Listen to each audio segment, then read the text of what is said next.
I'm Anna Webb. Thanks everyone for listening and commenting over the years to A Dog's Life.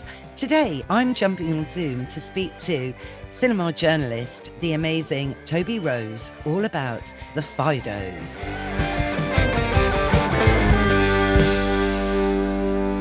Toby Rose, welcome back to A Dog's Life. Hello, and a big woof out to you and Dog's Life.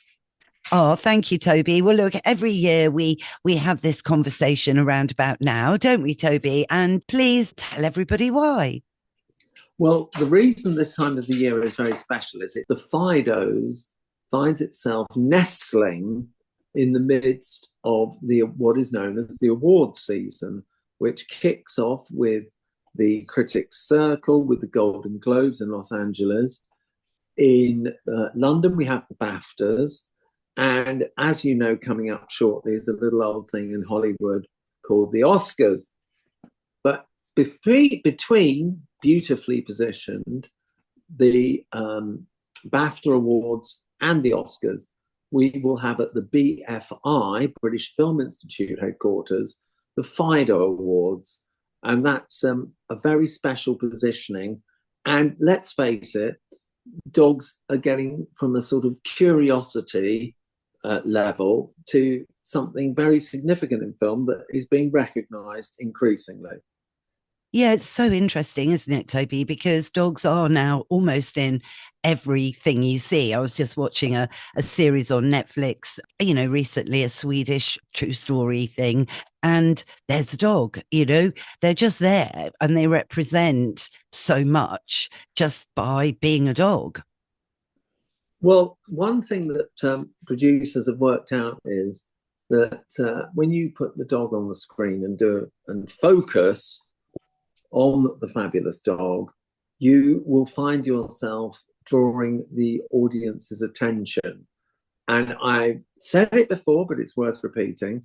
I'll never forget seeing the Stephen Frears film that was called Tamara Drew at the very prestigious Cannes Film Festival main venue at a press screening. And everyone was watching this and saying, oh, what a great film, Dominic Cooper, Gemma Arterton, and so on. And they were all following it and being a respectful, intelligent audience.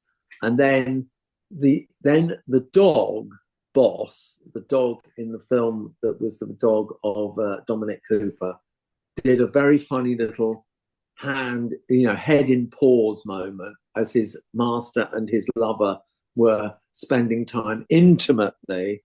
And this scene, it was just a cutaway shot, but it just brought the house down, which gives a very good example of how a dog can really make a difference in a film.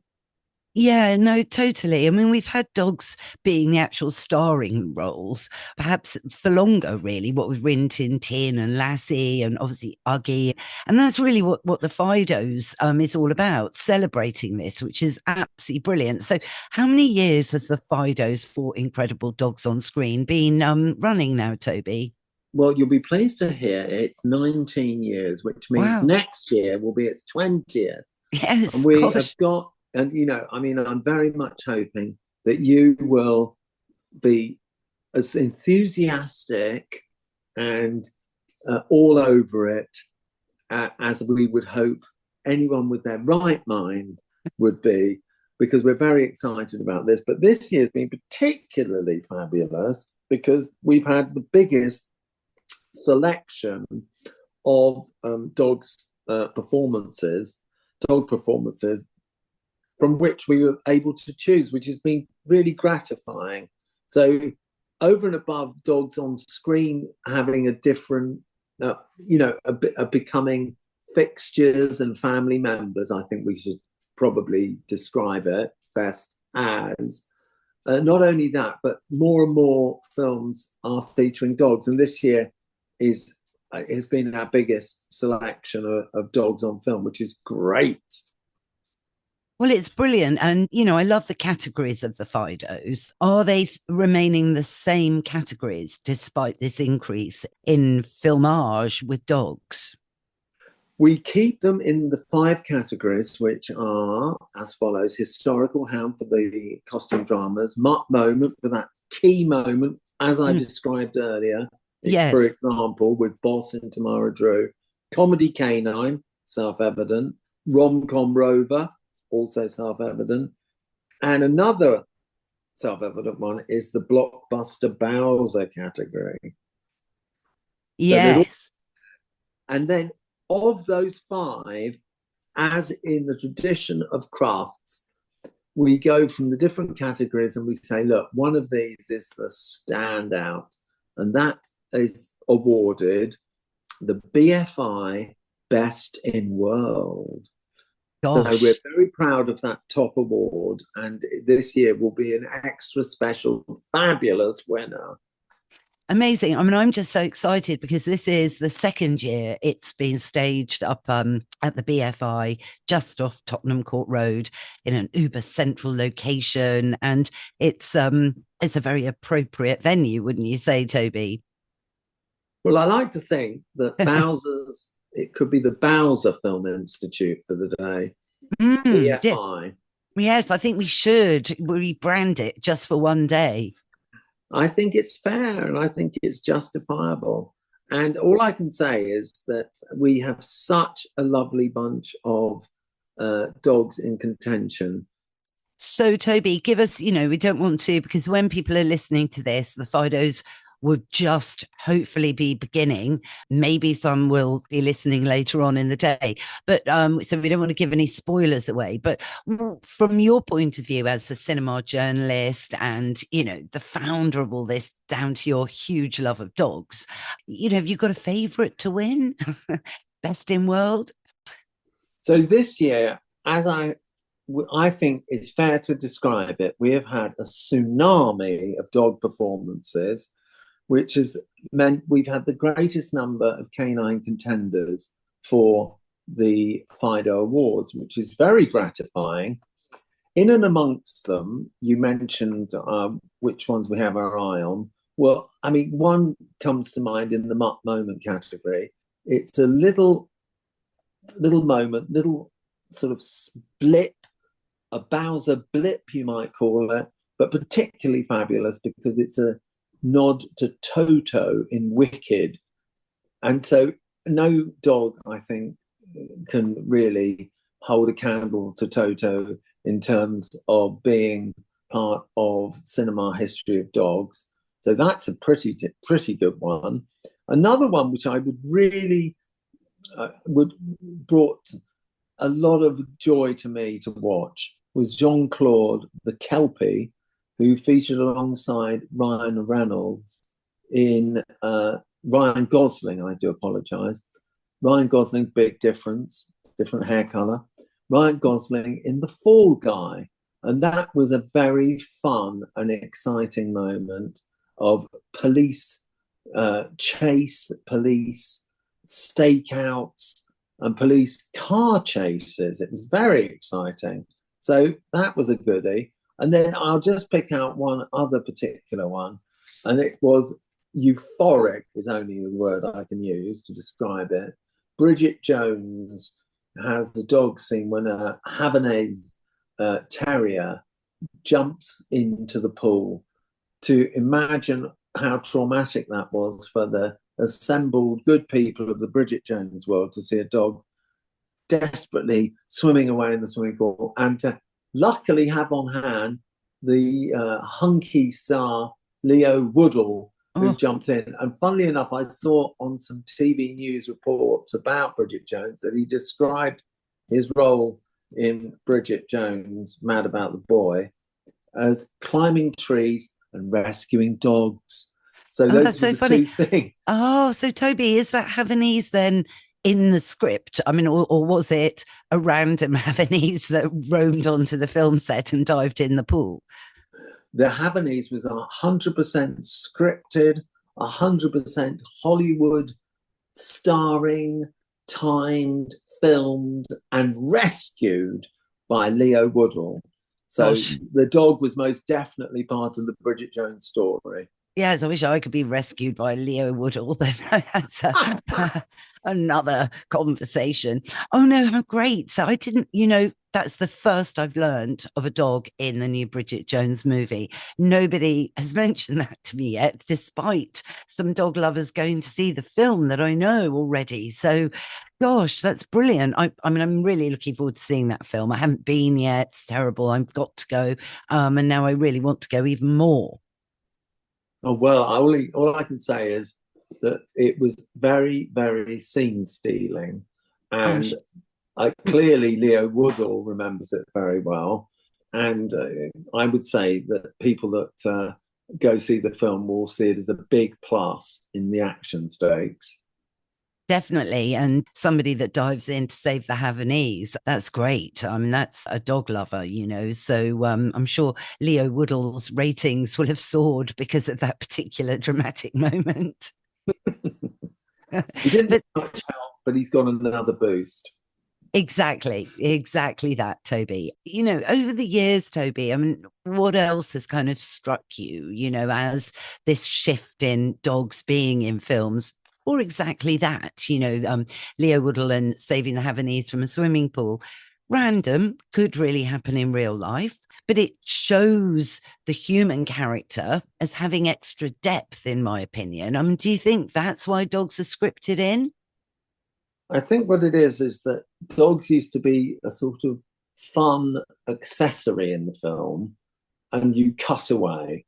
But now it's more of a question that the dog is a family member or a key cast member.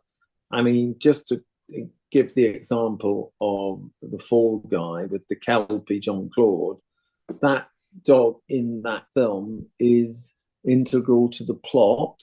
It's not just a dog coming in for a little bark and a laugh.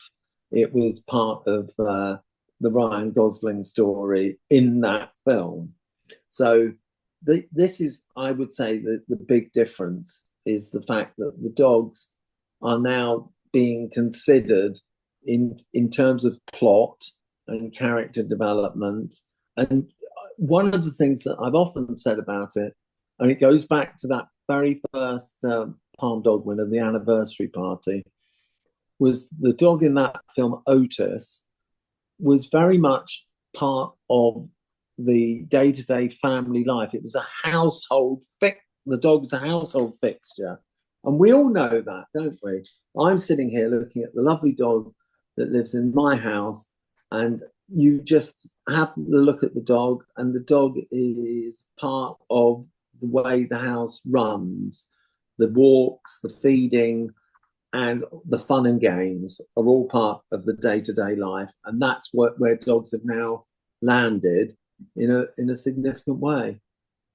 Yes. And I guess as well, I mean, could it be the popularity of dogs that has, soared for better or for worse through, the pandemic, that directors and screenwriters are thinking, gosh, there's an awful lot of dogs around. Let's include them in the movies. It can be said, and this will come as a shock to all your listeners, that producers do have their eye on social tendencies which they would be best advised to follow if they want to get a good box office. On that basis, it has not gone unnoticed that dogs are increasingly part of our day-to-day life, and therefore, and thus, justify featuring them in films in increasingly important roles. And it brings me on to a little something that's happened in my world, which is deeply significant about the dog that inspired the Palm Dog initially, and then the FIDOs coming up on Sunday, which is Muttley, my dog. What would that be, Anna? I believe Muttley was a wire-haired fox terrier. Muttley was indeed a wire-haired fox terrier that was purchased in a market in Champagne. So that's all good film buzzy, glamour, credibility. I think we could both agree. But what I was going to tell you in terms of glamour credibility is I was over in France just before Christmas, to spend Christmas, but on arrival, I was sent an image of an illustration that was destined for a scarf that was of dogs. And of those dogs, one of them was Muttley, who is the founder fox terrier, and Palm Dog father and FIDO father come to that. And this fabulous illustration, I was then told, was going on to an Hermes scarf. And no more than 48 hours later, I was inside the Hermes shop on the Rive Gauche in Paris, if I can just drop those names in. And there was the scarf with Muttley upon it, which all I can say is to all the dog owners listening in today, I'm sure that you can all imagine the lump in the throat moment to have this fantastically wonderful scarf that actually featured, amongst 7 other lovely dogs, my lovely Muttley. And I was so deeply thrilled. It was the best Christmas present ever. Gosh, I can imagine. Toby, look, you've been mentioning this scarf. I didn't realize the scarf was Hermes first, and I certainly must have missed this whole Muttley connection. I mean, I'm nearly crying, and Muttley wasn't my dog, but I can totally empathize with that, lump in your throat moment. I think that the scarf should be framed, because silk is really delicate, and if you spill anything on silk, it could ruin it.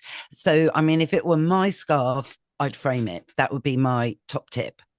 Well, may I just say, Anna, the scarf is in its orange box of that famous brand, and it's kept in a sort of under lock and key circumstance for special revelations. But I very much hope one day that we will be in a position to share the moment where I can let you see and touch the Hermes scarf that bears the image of lovely Muttley, and it would be truly wonderful. Really would, but of course Hermes is now, not that it's a brand I'm awfully sort of familiar with in my own home, Toby, you understand, but bravo to them, to this amazing fashion house for celebrating dogs on their silk scarves. Again, taking the whole aspect of dogs, to another whole level. Absolutely right. As you probably know, 2 things is that the Hermes brand is very connected to the world of horses, and they have a lot of horsey accoutrements that they supply. They're connected very big time. And of course, one of the most famous horse riding individuals in our recent past, sadly now no longer with us, was of course Her Majesty Queen Elizabeth II. And she, was a horse person, which is a very Hermes thing to be, but also notably wore lots of Hermes scarves. And I just wish that Muttley had gone on that scarf a few years ago and had been wrapped round the Queen's neck.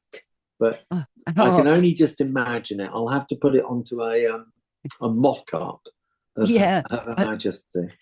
What are the other dogs in the series? Is there a Pembroke Corgi?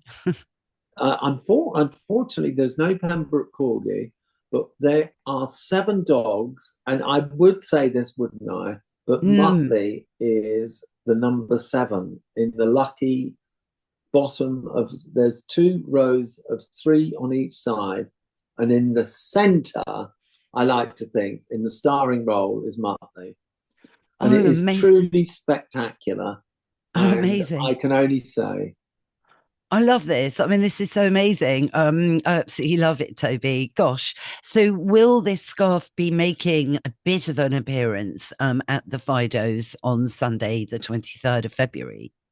Can I just say to you, Anna, loving you as I do and admiring your work with dogs, you've now gone further and showed your extreme skill in stage management and anticipated correctly the idea is to unveil the fabulous Hermes scarf at the BFI on Sunday. I think that would be a fitting tribute to Hermes Muttley and dogs on film, and in this case, dogs on scarf, On which scarf. is absolutely amazing. Really And is. yes, the answer is we're planning to take this fabulous scarf along and show it to everybody in a sort of wonderful dramatic reveal. I can't wait. This is so exciting. So I'm going to be so lucky, everybody, because I'm going to see the scarf. Well, Hooray! Hermes, hurrah. I mean, Hermes must be alerted to this great announcement, because it's all happening in the British Film Institute, for heaven's sake. And I'm excited also because All Dogs Matter, the charity that, we both really, really respect very much. Ira Moss, the CEO, will be down there and having some bits and pieces, some All Dogs Matter merchandise and the like there for people to have a little pooch around and mooch around. And there's going to be goodie bags, isn't there, Toby? Yes, the goodie bags we're very excited about because we've teamed up with some various people, one of whom, which is slightly unusual, so I'll highlight them. You've mentioned already All Dogs Matter, who we adore so much for their fabulous work and their great, wonderful enthusiasm. That's one of the things about All Dogs Matter that I feel has to be highlighted, that they are very much cheerleaders and fun people that make the business of dog rescue and fundraising something that everyone can participate in, which I think is great. But the other, maybe not entirely expected participant in our goodie bag is the wonderful Shoreditch company known as Tatty Divine. Oh, Tatty Divine. Unbelievably fabulous. And I hear your voice is breaking with emotion. I've got a Tatty Divine necklace. Well, my dear lady, if you are at the FIDO Awards on Sunday, you'll have a Tatty Divine item within the goodie bag. So you can build your collection of fabulous accessories. How marvelous. And I think there's treats in the goodie bags for dogs as well, if I recall. And yes, we must not forget the good works of Paleo Ridge, who will be supplying us with treats that are most important to keep in line and beautifully disciplined all our doggy guests at the FIDO Awards. And of course, providing them with something healthy and well-deserved to get them through the day. Exactly. Well said, Toby. Indeed. And I think there's some other treats winging their way over as we record this in time for Sunday's great inauguration and celebration of man's best friend on screen. Oh, I agree. And we're very, very much looking forward to it. And as I say, we've got an extra special year of exciting contenders, canine contenders. And one that I haven't mentioned yet, which I think is worth pointing out, is a dog that came to the announcement of the canine contenders long list at a sidebar event at the Green Room, which is right next to BFI South Bank. And that was Peggy. Peggy, the Chinese crested and pug cross that was the dog in Deadpool at the side of Mr. Ryan Reynolds and also Hugh Jackman. And all I can tell you is Peggy was a big star and everyone wanted their photo taken with Peggy. So Peggy's definitely a contender in FIDOs. But as you know, Peggy has already been in the FIDOs universe just a few months ago in October, announcing the canine contenders long list. That's right. No, I was there. So that was lovely to meet little Peggy. She really is a character. And so gosh, that's exciting. Will Peggy be there on Sunday, Toby? Peggy is not there in flesh, blood, and long drooling tongue. But Peggy will definitely be there in a video context because, of course, we've had an occasion, not once, but twice, to meet with Peggy in London, which has been really great. Yeah, 100%. I'm so interested in Peggy's journey, actually, because she went from being completely untrained to then, being trained by a professional trainer for on-screen tricks and performances, and obviously smashed it. I love that. It shows you can train dogs that aren't trained already and even unlikely candidates to be trained. I mean, you might want to repurpose or just reuse that old phrase about teaching dogs old tricks. Yes, you can. Well, yes, you can. You so can train an old dog new tricks. Peggy proves that. So that's absolutely brilliant. Well, I can't wait, actually. I can't wait to see some clips of Ryan Gosling as well. Yeah. And yeah, it's going to be great. Really looking forward to it, Toby, and Yeah, celebrating. me too. And I can't wait to see you on Sunday. And I hope Mr. Bing. Yes, Mr. Binks, he's got it firmly in his diary. He's saving himself for this Sunday. He really is. Well, I'm looking forward to seeing you. And it was, as ever, a great pleasure to talk to you, the big dog enthusiast. Thank you, Toby Rose, the amazing cinema journalist. That's our episode for this week. Go on, rate and review the show wherever you tune into your podcasts. And of course, find out more about Toby and the FIDOs. All the links are in the show notes. Just a big shout for Mike Hansen, my producer. Thanks again for another great episode. And if you haven't already, go on, subscribe. It's free, and that way you'll never miss another show. Bye for now.